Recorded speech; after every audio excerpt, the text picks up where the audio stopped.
Now, you've done some very unique things, forward thinking. It's interesting. When I look at your group and what you've done out there on social media and whatnot, it seems to me that you use technology to deliver the best experience to the customer, to actually help your team connect better with the customer. You've got a podcast, which we also have, right? Tell us about the podcast. Yeah, so we do have a podcast. It's not like the Car Dealership Guy podcast where it's blowing the impressions and numbers of everyone out of the water, but it's something that we could really use and connect with like local businesses. So we like to have, say, the local coffee shop on to really get them out there and help them in the community, or the pizza shop, and just talk about life and how you want to help people and how we operate. We have our managers on to tell their story. We highlight employees that have been with us for a long time and the hardships they had and how they grew with our company. It's fun too. And also, the podcast might not be famous or anything like that, but the clips you get from it to show your consumers what Healey's about and what you're doing is so important. And then you have Justin's team that will take a clip, turn it into an ad, and get it in front of those customers that are looking for that great experience. So it just comes full circle, and it's also like a lot of fun doing this kind of stuff. So transitioning to Justin and Dealers United, there's a quote here. And I think this may be a quote from you. Talk to us a little bit about this and how Justin fits in. In a sea of identical inventory and screaming price tags, only one thing makes customers choose your dealership, because it's a commodity, right? Genuine human connection. So for you, how has involvement, engagement on social media and with Justin's team helped to achieve that genuine human connection? So first off, they're taking what we create and making sure it gets in front of all those consumers. And you're showing, say, so an example, a Hyundai, one of our salespeople does a video, doesn't think it works or anything like that. He had a customer walk in the door and said, "Oh my God, I'd like to work with them." That friendly face that we were able to put in front of that consumer, and they felt comfortable. It was like they almost already knew that person. And that already brings everyone's guard down, because everyone has their guard up when they walk into a car dealership. It's just habit. You're going to make the second biggest purchase of your life.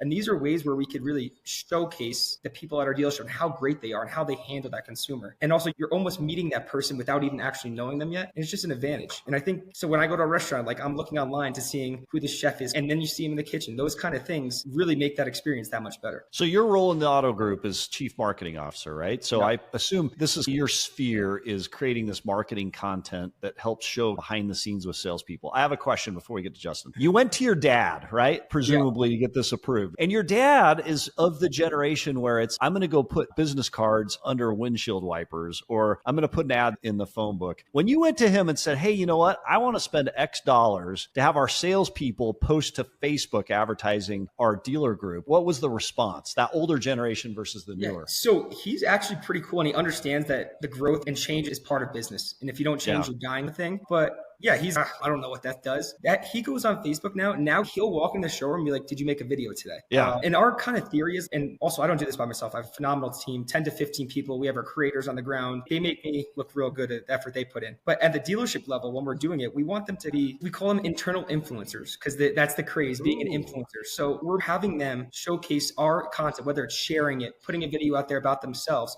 because they're their own business as well, the salespeople. So why not help yourself? And then you're sharing Healey content. So it just goes together. The more they can influence for the brand and for themselves, it just works out better for everyone. And that's kind of what we go. We tell them, like, the internal influencer, that's like our little term we like to use. And they understand that a little better, because everyone wants to be an influencer today, every young kid. So that's what we go with and how we get them to do it. I love that idea. An internal influencer.